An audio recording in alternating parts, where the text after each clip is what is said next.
আসসালামু আলাইকুম গালুস। এখন যাচ্ছি একটু ঘোরাঘুরি করতে, একটু খাওয়া দাওয়া করতে। তো খাওয়া দাওয়ার জন্য এই তো বেরিয়ে পড়েছি।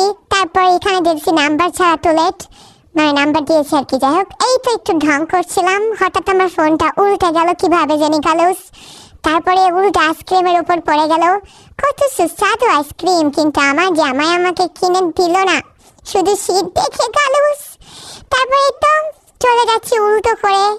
তারপরে তো চলে এসেছি প্রায়, এখন গিয়ে অনেক কিছু খাবো গালুস। তারপরে এভাবেই টিপ টিপ করে চলে যাচ্ছি গালুস।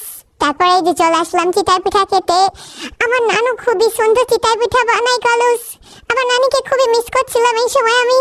আমাদেরকে কিনে খেতে হচ্ছে গালুস, কি আর বলবো। কিন্তু যাই হোক, পিঠাটা খুবই সুন্দর ছিল, আমি খেয়েছি, আমার ভালোই লেগেছে গালুস। তোমরাও চাইলে এভাবে খেয়ে